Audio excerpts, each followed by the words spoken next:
Welcome to the And She Looked Up podcast. Each week, we sit down with inspiring Canadian women who create for a living. We talk about their creative journeys and their best business tips, as well as the creative and business mindset issues all creative entrepreneurs struggle with. I'm your host, Melissa Hartfield, and after leaving a 20-year career in corporate retail, I've been happily self-employed for 12 years. I'm a graphic designer, an illustrator, and a multi-six-figure-a-year entrepreneur in the digital content space. This podcast is for the artists, the makers, and the creatives who want to find a way to make a living doing what they love.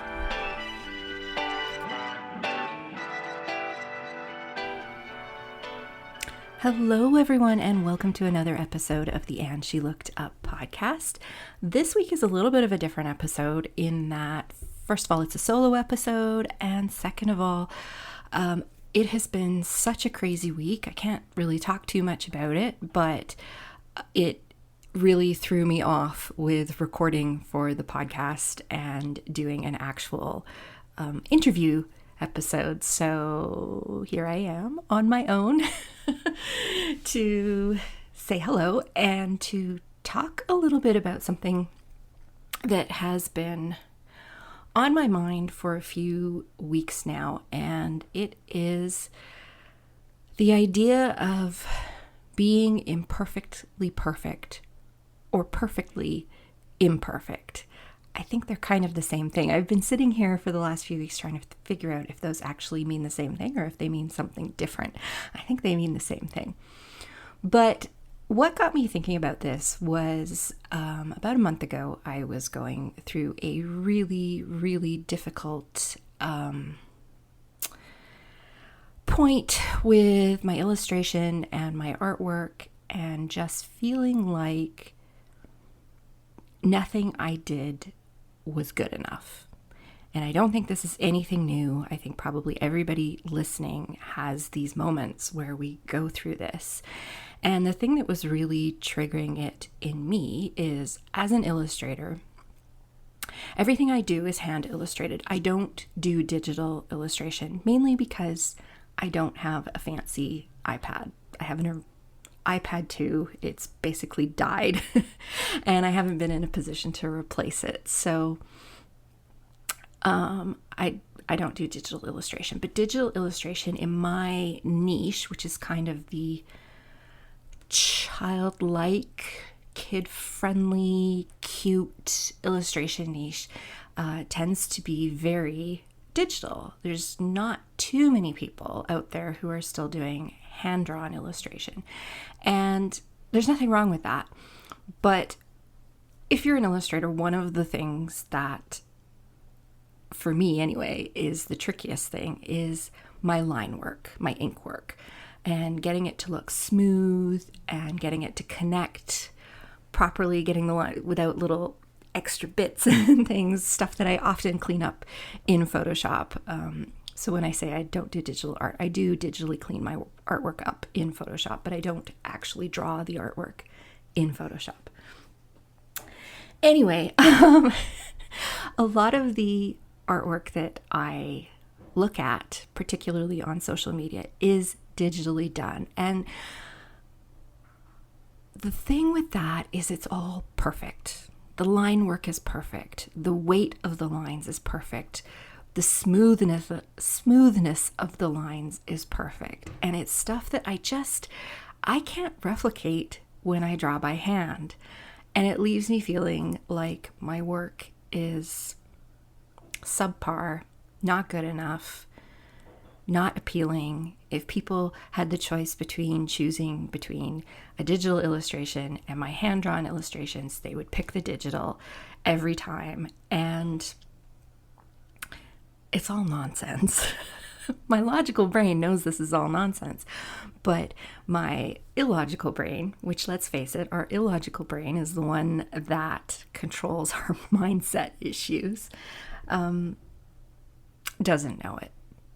And it just winds up sending me down a pity party path where I feel lousy about what I'm doing and my work, and And I really started to think about this a lot because people do like my art. People buy my art. People enjoy it. People share it. So maybe being imperfect is okay. And of course it's okay. We all know that.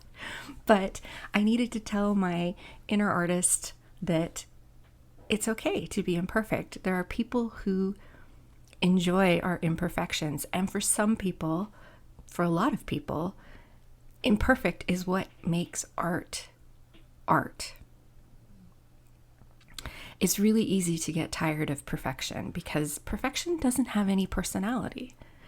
It's the imperfections that give our work that quirkiness, that personality, that style, that thing where you know, hey, that's a Georgia O'Keeffe painting, or hey, that's a Blink 182 song. That's what makes us us as artists and creators. And we tend to try and avoid the imperfections so much when really we need to be embracing them. And so that's what I've been working on for the last few weeks, is trying to wrap my head around embracing my imperfections. And one of the things that I started to do was start following a whole bunch of new artists on Instagram, because I think where I was getting stuck is I was in the trap of looking at people who all create very similar work. And that's not meant to be a criticism of them. That is what they create. The work they create is great. It brings me great joy to look at it. I love it. But I needed to start seeing things that were different from what I create and what they create, and people who were doing more work that was hand done. And by doing that and looking at the work that these people put out there, I realized how much joy their work brings me, and it is full of quirkiness. They draw a house. It doesn't have straight lines, you know? That's something that sometimes will drive me crazy when I'm doing my house illustrations. It's like the line is not straight. But you know what? It doesn't have to be straight. The color doesn't have to be in the lines. The house can be a little off center. It can be lopsided, and it's okay, because that brings a certain style and quirkiness and personality to the work. And that's what people value. And it got me thinking about how artwork is supposed to, not just artwork, and when I say artwork, I'm not just talking about paintings and illustrations. I'm talking about the work that we create as creators. And I think we forget sometimes that the work we create should evoke emotions. And when something's perfect, I don't know that it can evoke emotions in the same way. I think, other than making other artists wish their work was perfect, I don't know if it has the same impact as work that's slightly imperfect. I think sometimes we need to look at art and feel joy or happiness, or have it evoke a memory from our past. But I also think sometimes it's meant to make us feel uncomfortable, angry even, sad. It should evoke a full range of emotions. And for it to do that, we have to put personality into it. We have to let ourselves go and embrace the things that make us us, even if that's not perfect, because there is no such thing as a perfect human being. They don't exist. And so artwork can't be perfect either, because artwork is just us channeling what's inside of us onto the page or onto the screen or onto a wall or through a musical instrument. So this is what I'm wrestling with in my head right now. I go through these phases every now and then where, you know, I'm just really down on myself, down on the work that I'm putting out there, feeling like I'm never going to get anywhere, like I haven't improved or I haven't gotten any better. And it's a weird place. And I know probably everybody listening to this has felt it. I'm sure you have. If you haven't, please let us know your secrets, because we'd love to know. But I think this is where I have to go. I think I have to keep reminding myself that perfection is imperfection. And imperfection is perfect. It is perfectly okay to not be perfect. It's what makes me me. It's what makes my artwork my artwork. I really do believe, after thinking about it, that if I were to digitally create my art, it would not be the same. It would not be me. And that's a really weird thing to say, but that's what I'm thinking is the case here. And so this is something I'm still working on, and I'll probably be working on it for a few more months. And if this is something that you're struggling with right now, I wanted to remind you all that being imperfect is perfect. It's what you're meant to be. And it's what your art is meant to be. It doesn't mean you can't get better. It doesn't mean you can't improve. We can all do those things. And that's just a matter of practicing our craft, whatever that may be. But none of us are ever going to reach perfection. So let's embrace the imperfections on the journey to getting better. And the other thing I wanted to mention today, so for those of you who don't know me too well, I'm a huge baseball fan. I am a huge Atlanta fan. And this year Atlanta won the World Series. They shouldn't have won the World Series. Nobody expected them to win the World Series. And so for the last few days, I've been reading some articles on, why they won the World Series, when they shouldn't have won the World Series. And I read a really interesting article this morning that just stuck with me. And the reason this particular author, it was from an article on theringer.com. I'll put a link to it in the show notes if anybody wants to read it, if you're as much of a baseball fan as I am, or an Atlanta fan. And the premise of the article was that Atlanta won because they tried. And I thought it was really interesting. They weren't expected to win. They just tried to win.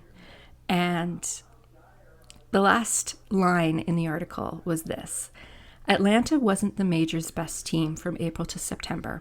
It wasn't all that close. It merely tried to win, and then it did. That's a reason for a trophy, and for the other 29 clubs to take note. And that really hit me, because one of the things I've realized over the years is that very often the reason that I've succeeded is because I've tried. And the other reason that I've succeeded is because not only did I try, but the others around me stopped trying. And sometimes that's all it takes. Sometimes all it takes is for you to be the one that perseveres. You may not be the best. You may not be perfect. You may be imperfectly perfect, but you keep trying. And as long as you keep trying, there's always the possibility that you'll win, because there will always be others around you who stop trying. And when everybody else around you stops trying, you're the default person that's left standing.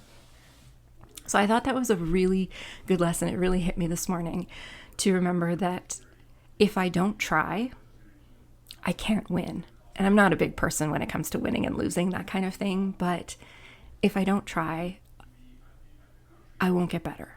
And if I don't try, I won't achieve the things I want to achieve. And if I don't try, I'll never get close to being perfect, even though being perfect isn't what matters. So those are just a few thoughts that I wanted to share with you all this week. I hope that you're all having a great week. I'll be back with another new episode next week, but I do just want to ask you all a favor. We had some exciting news last week. The podcast was listed by FeedSpot as one of the 20 best podcasts for Canadian women, which was really nice to hear. Not something, again, that I aim for, but just the fact that somebody has noticed what I'm trying to do here in raising up the voices of Canadian women who create for a living. But it also means, hopefully, that other people are enjoying the podcast. And as I've mentioned before, sometimes when you're podcasting, it can feel like you're in a bit of a void because you don't get a lot of feedback. It's not like blogging where people can leave comments. It's not like social media where people can hit the like button and leave you a note or send you a DM. It's kind of just one of those things where you're like, stats say people are listening, but I don't really know if they like it or anyway. And I did have some of you leave me some very sweet notes in the last couple of weeks, which I really appreciate.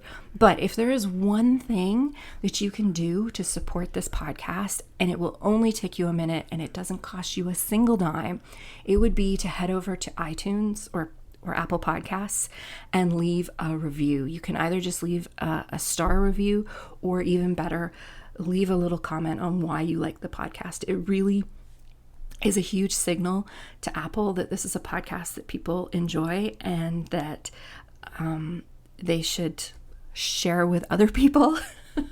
And it allows more Canadian women who create for a living to find the podcast. And hopefully the more of you that listen, the more of you we can help, and the more of you we can bring together as this crazy, vibrant community of creative Canadian entrepreneurial women, which is all I really want to do. So if you could take a moment, you can do it right now in your podcast app if you're listening through Apple Podcasts, which I know is what most of you listen on.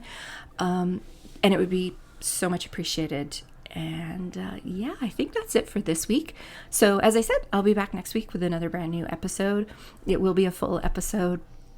Sorry, things just got crazy this week, and hopefully I can share with you why very soon. But until then, I'll talk to you all next week. Thanks for listening, everyone. Thank you so much for joining us for the And She Looked Up Creative Hour.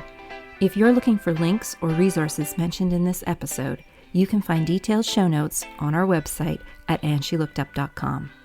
While you're there, be sure to sign up for our newsletter for more business tips, profiles of inspiring Canadian creative women, and so much more.